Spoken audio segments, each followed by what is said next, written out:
sorry about that. Just a lot of stuff's been going on. Um, so for this video, I'm going to be doing something a bit differently for ASMR. Instead of just talking about random stuff, I'm actually going to be reading a couple of chapters from a book. Some of you might have heard of this book. It's called Watership by Richard Adams. A story about a group of rabbits and their fight for survival.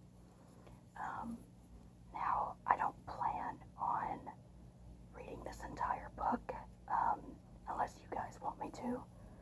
I kind of just plan to read like maybe 2 or 3 chapters tonight and see how it goes, and if you guys like it then I'll continue. If not, then I'll do something else. So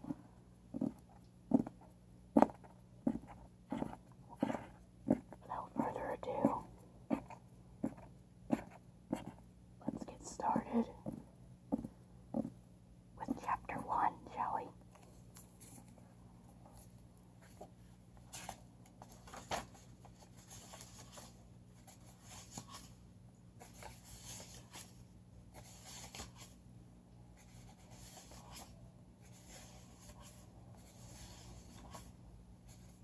I'm not going to read the introduction. I'm just going to get right to the first chapter.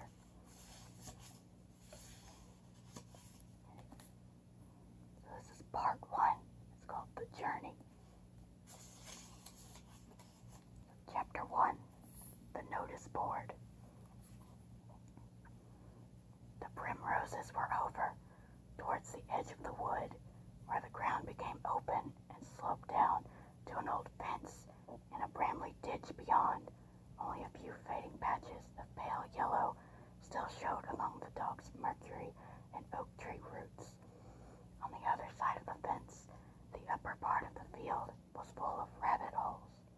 In places the grass was gone altogether, and everywhere there were clusters of dried droppings, through which nothing but the ragwort would grow. 100 yards away, at the bottom of the slope, ran the brook, no more than 3 feet wide, half choked with kingcups, watercress, and blue brookline. The cracked track crossed by a brick culvert and climbed the opposite slope to a 5-barred gate in the thorn hedge. The gate led into the lane. The May sunset was red in clouds, and there was still half an hour to twilight. The dry slope was dotted with rabbits, some nibbling at the thin grass near holes, others pushing further down to look for dandelions or perhaps a cowslip that the rest had missed. Here and there, one sat upright on an ant heap and looked about, with ears erect and nose to the wind. But a blackbird, singing undisturbed on the outskirts of the wood, showed that there was nothing alarming there, and in the other direction, along the brook, all was plain to see, empty and quiet. The warren was at peace. At the top of the bank, close to the wild cherry, where the blackbird sang, was a little group of holes, almost hidden by brambles. In the green half-light at the mouth of one of these holes, 2 rabbits were sitting together, side by side. At length, the larger of the 2 came out, slipped along the bank, under cover of the brambles, and so down into the ditch, and up into the field. A few moments later, the other followed. The first rabbit stopped in a sunny patch and scratched his ear with rapid movements of his hind leg. Although he was a yearling and still below full weight, he had not the harassed look of most outskirters, that is, the rank and file of ordinary rabbits in their first year who, lacking either aristocratic parentage or unusual size and strength, get sat on by their elders and live as best they can, often in the open, on the edge of their warren. He looked as though he knew how to take care of himself.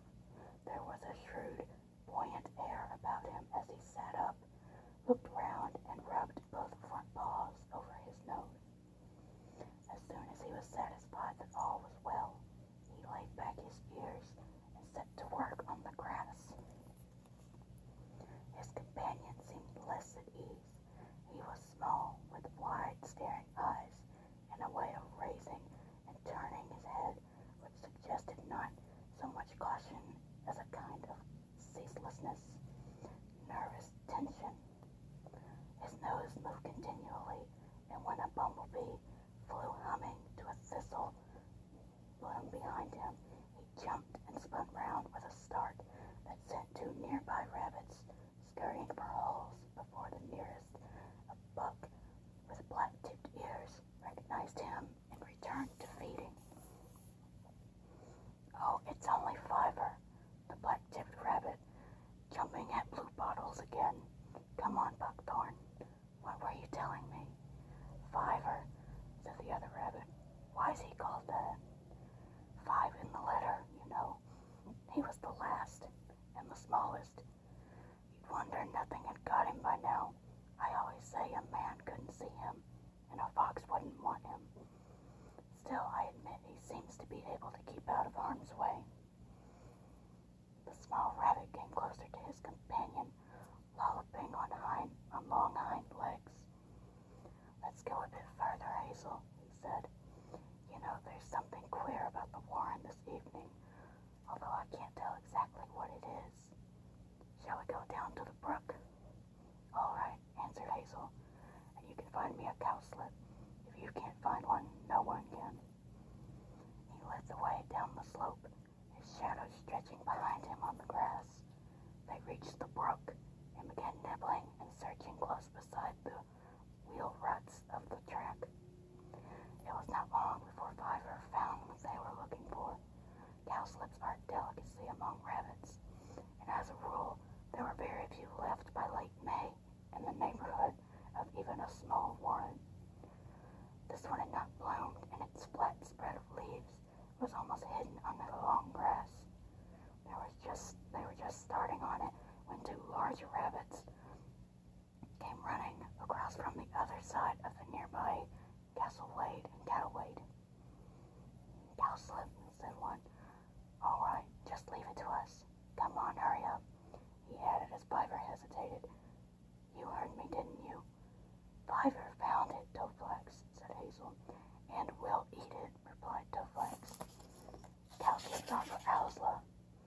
Don't you know that? If you don't, we can easily teach you." Fiver had already turned away. Hazel caught him up by the covert. "I'm sick and tired of it," he said. "It's the same all the time. These are my claws, so this is my cowslip. These are my teeth, so this is my burrow. I'll tell you, if I ever get into the Owsla, I'll trade outskirters with a bit of decency." "Well, you can at least expect to be in the Owsla one day," answered Fiver. "You've got some weight coming, and that's more than I shall ever have." "You don't suppose I'll leave you to look after yourself, do you?" said Hazel. "But to tell you the truth, I sometimes feel like clearing out of this warren altogether. Still, let's forget it now and try to enjoy the evening. I tell you what, shall we go across the brook? There'll be fewer rabbits, and we can have a bit of peace, unless you feel like it isn't safe," he added. The way in which he asked suggested that he did in fact think that Fiver was likely to know better than himself, and it was clear from Fiver's reply that this was accepted between them. "No, it's safe enough," he answered. "If I start feeling there's anything dangerous, I'll tell you. But it's not exactly danger that I seem to feel about the place. I don't know, something oppressive, like thunder. I can't tell what, but it worries me. All the same, I'll come across with you." They ran over the covert. The grass was wet and thick and near the stream, and they made their way up the opposite slope, looking for drier ground. Part of the slope was in shadow, for the sun was sinking ahead of them, and Hazel, who wanted a warm, sunny spot, went on until they were quite near the lane, and they approached the gate. He stopped, staring. "Fiver, what's that? Look." A little way in front of them, the ground had been freshly disturbed. Two piles of earth lay on the grass. Heavy posts, reeking of creosote and paint, towered up as high as the holly trees in the hedge, and the board they carried threw a long shadow across the top of the field. been left behind. The two rabbits went up to the board at a hopping run and crouched in a patch of nettles on the far side, wrinkling their noses at the smell of a dead cigarette end somewhere in the grass. Suddenly Fiver shivered and cowered down. "Oh, Hazel, this is where it comes from. I know now. Something very bad, some terrible thing, coming closer and closer." He began to whimper with fear. "What sort of thing? What do you mean? I thought you said there was no danger." "I don't know what it is," answered Fiver wretchedly. "There isn't any danger here at this moment, but it's coming. It's coming. Oh, Hazel, look, the field. It's covered with blood." "Don't be silly. It's only the light of sunset." "Fiver, come on, don't talk like this. You're frightening me."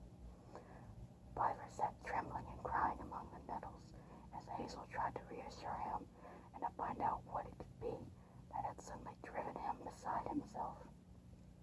If he was terrified, why did he not run for safety, or any sensible rabbit would? But Fiver could not explain and only grew more and more distressed. At last Hazel said, "Fiver, you can't sit crying here. Anyway, it's getting dark. We'd better get back to the burrow." "Back to the burrow," whimpered Fiver. "It'll come there. Don't think it won't. I tell you, the field's full of blood." "Now stop it," said Hazel firmly. "Just let me look after you for a bit. Whatever the trouble is, it's time we got back."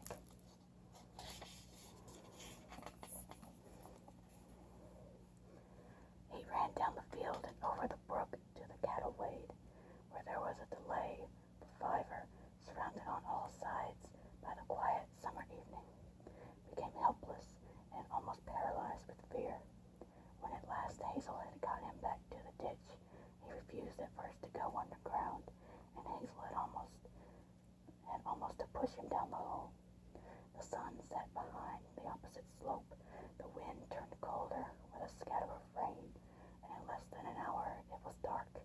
All color had faded from the sky, and although the big board by the gate creaked slightly in the night wind, as though to insist that it had not disappeared in the darkness, but was still firmly where it had been put, there was no passer-by to read the sharp-hand letters that cut straight as blunt knives across its white surface.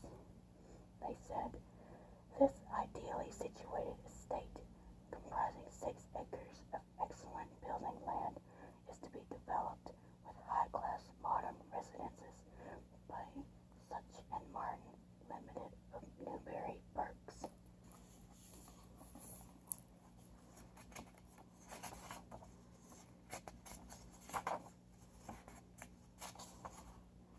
I'll read one more chapter because it's kind of short. I hope you can hear me. Chapter 2. The Chief Rabbit. In the darkness and warmth of the burrow, Hazel suddenly woke, struggling and kicking with his back legs. Something was attacking him.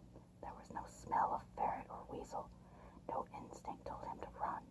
His head cleared, and he realized that he was alone except for Fiver. It was Fiver who was clambering over him, clawing and grabbing like a rabbit trying to climb a wire fence in a panic. "Fiver, Fiver, wake up, you silly fellow. It's Hazel. You'll hurt me in a moment. Wake up." He held him down. Fiver struggled and woke. "Oh, Hazel, I was dreaming. It was dreadful. You were there. We were sitting on water, going down a great deep stream, and then I realized we were on a board, like that board in the field, all white and covered with black lines. There were other rabbits there, bucks and does, but when I looked down, I saw the board was all made of bones and wire, and I screamed, and you said swim, everybody swim, and then I was looking for you everywhere and trying to drag you out of the hole in the bank. I found you, but you said the Chief Rabbit must go alone, and you floated away down a dark tunnel of water."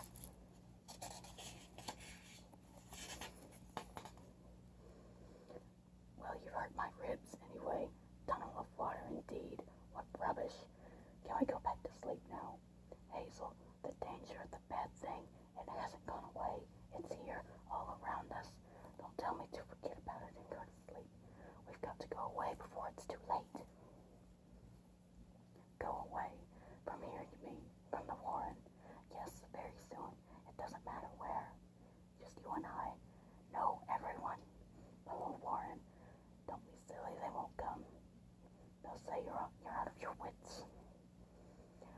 be here when the bad thing comes.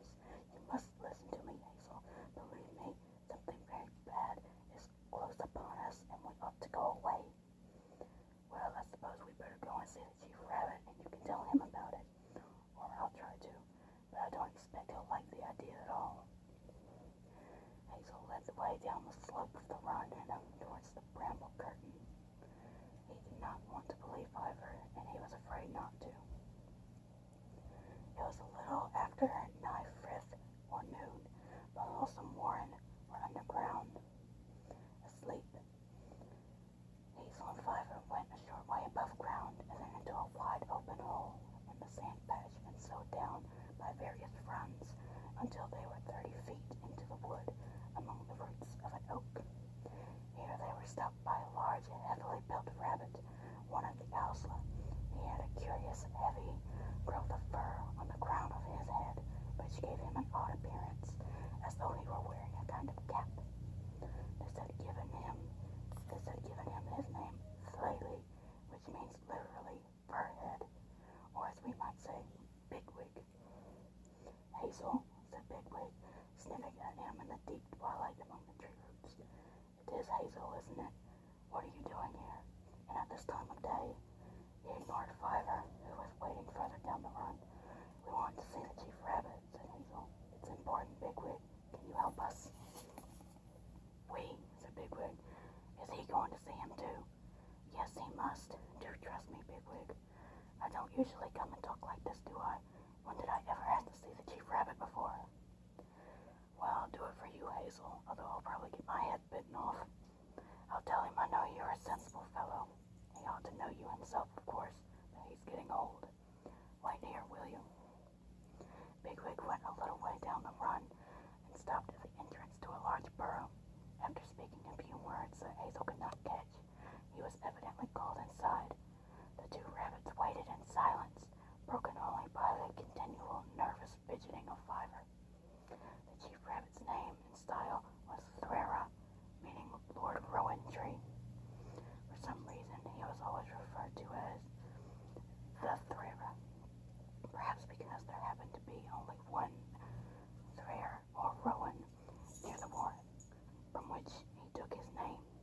He had won his position not only by strength in his prime, but also by level-headedness and a certain self-contained detachment, quite unlike the impulsive behavior of most rabbits. It was well known that he never let himself become excited by rumor or danger. He had coolly, some even said coldly, stood firm during the terrible onslaught of the myxomatosis, ruthlessly driving out every rabbit who seemed to be sickening. He had resisted all ideas of mass immigration and enforced complete isolation on the warren, thereby almost certainly saving it from extinction. It was he, too, who had once dealt with a particularly troublesome stoat by leading it down among the pheasant coops, and so, at the risk of his own life, onto a keeper's gun. He was now, as Bigwig said, getting old, but his wits were still clear enough. When Hazel and Ivor were brought in, he greeted them politely. Also, like toadflags, might threaten and bully. The Threra had no need. Ah, Walnut. It is Walnut, isn't it? Hazel, said Hazel. Hazel, of course. How very nice of you to come and see me. I knew your mother well, and your friend, my brother, your brother, said the Threra, with the faintest suggestion of, don't correct me any more, will you, in his voice. Do make yourselves comfortable. Have some lettuce. The Chief Rabbit's lettuce was stolen by the Ausla from a garden half a mile away across the fields. Outskirters seldom or never saw lettuce. Hazel took a small leaf and nibbled politely. Ivor refused and sat blinking and twitching miserably. Now, how are things with you? Said the Chief Rabbit. Do tell me how I can help you. Well, sir, said Hazel rather hesitantly, it's because of my brother, Ivor here. He can often tell when there's anything bad about, and I've found again. He knew the flood was coming last autumn, and sometimes he can tell where a wire's been set. And now he says he can sense a bad danger coming upon the warren. A bad danger. Yes, I see. How very upsetting, said the Chief Rabbit, looking anything but upset. Now, what sort of danger, I wonder? He looked at Fiver. I don't know, said Fiver, but it's bad. It's so bad. It's very bad, he concluded miserably. The Threra waited politely for a few moments, and then he said, well, now, and what ought we to do about it, I wonder? Go away, said Fiver instantly. Go away, all of us. Now, Threra, sir, we must all go away. The Threra waited again. Then, in an extreme, understanding voice, he said, well, I never did. That's rather a tall order, isn't it? What do you think yourself? Well, sir, said Hazel, my brother doesn't really think about these feelings he gets. He just has the feelings, if you see what I mean. I'm sure you're the right person to decide what we ought to do.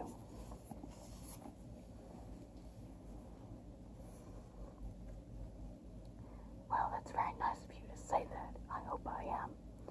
But now, my dear fellows, let's just think about this a moment, shall we? It's May, isn't it?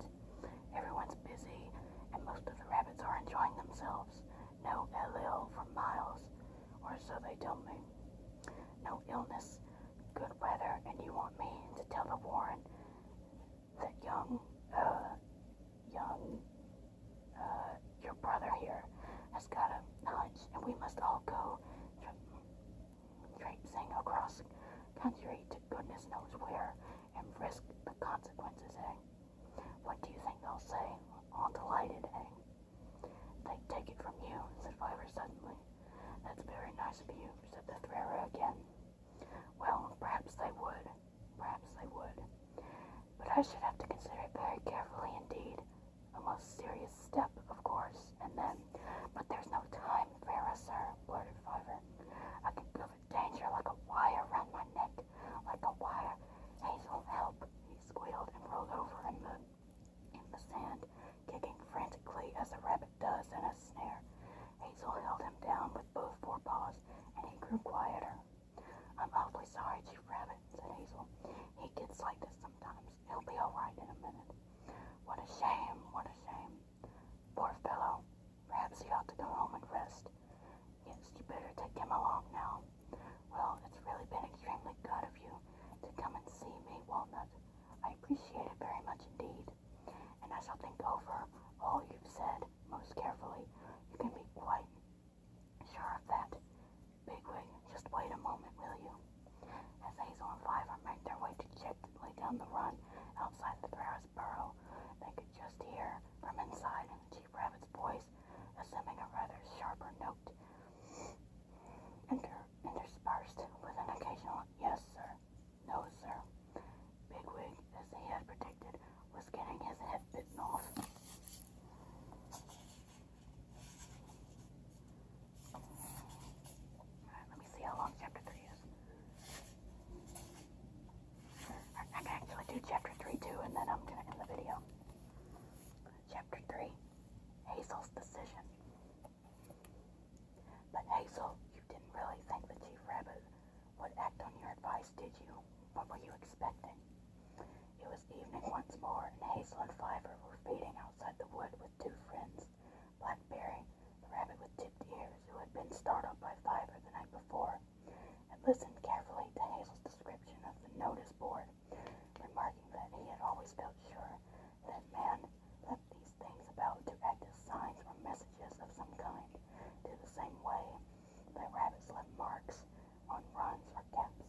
It was another neighbor, Dandelion, who had now brought the talk back to the Threra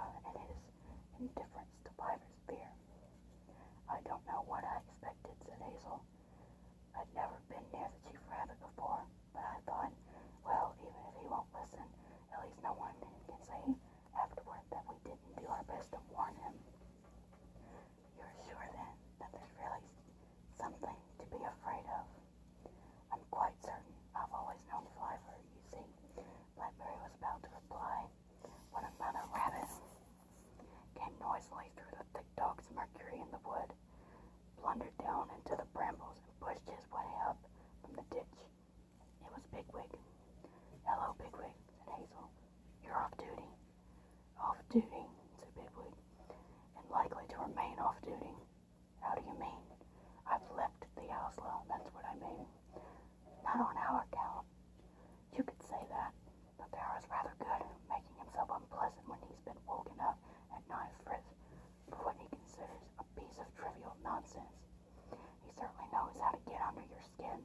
I dare say a good many rabbits would have kept quiet and thought about keeping on the right side of the chief, but I'm afraid I'm not much good at that. I told him that the owl's privileges didn't mean all that much to me in any case, and thought a strong rabbit could always do just as well by leaving the warren. He told me not to be impulsive and think it over, but I shan't stay.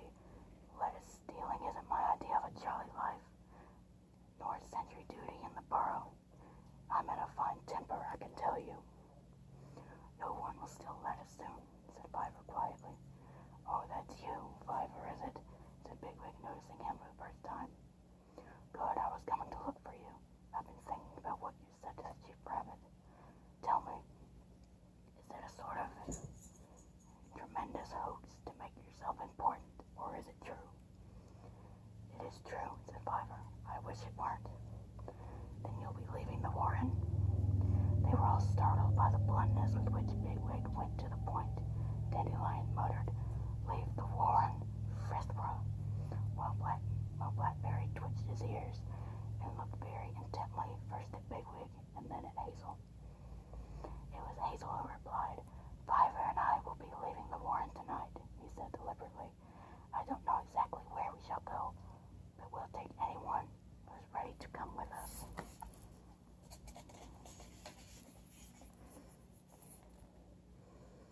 Right, said Bigwig. Then you can take me. The last thing Hazel had expected was the immediate support of a member of the Owlsla. It crossed his mind that although Bigwig would certainly be a useful rabbit in a tight corner, he would also be a difficult one to get on with. He certainly would not want to do what he was told or even asked by an outskirter. I don't care if he is in the Owlsla, thought Hazel. If we get away from the warren, I'm not going to let Bigwig run everything, or why bother to go?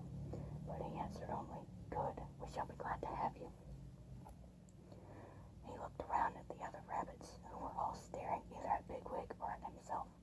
It was Blackberry who spoke next. I think I'll come, he said. I don't quite know whether it's you who persuaded me, Fiver, but anyway, there are too many bucks in this warren, and it's pretty poor fun for any rabbits that's not in the Owlsla.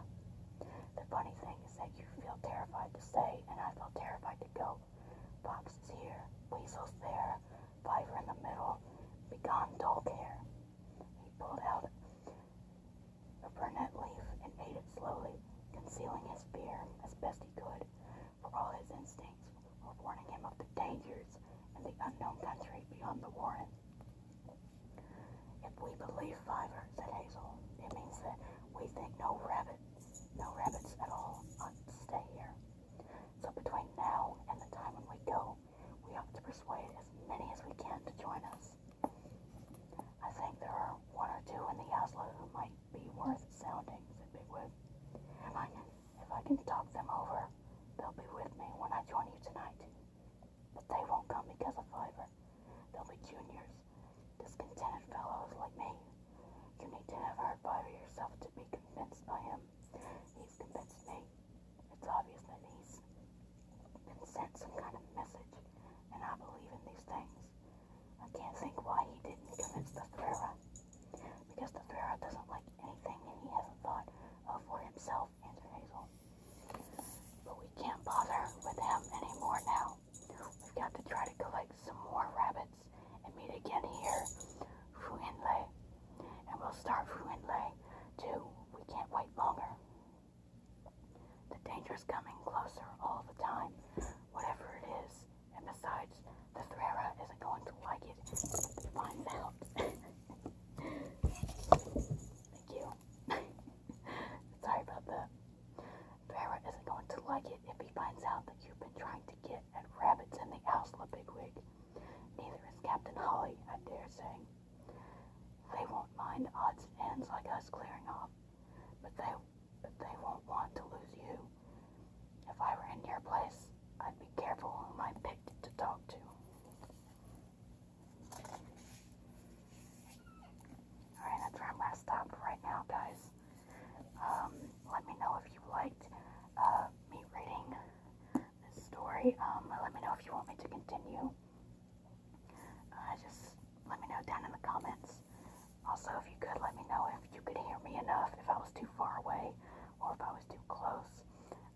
voice cracked a little bit throughout my reading, and I'm sorry about that.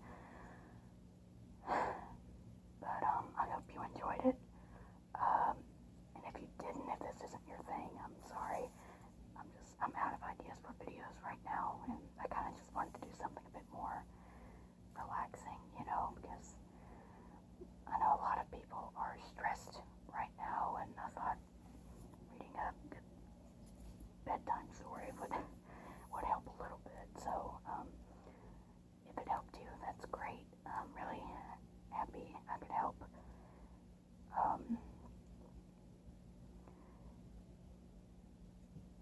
I guess I'll try to upload whenever I can next. I don't have a schedule anymore. I just post whenever I can or whenever I feel like it. I just feel like doing this for you guys. Just to relax and calm down, settle down in bed, and listen to a story. So I really hope you liked it.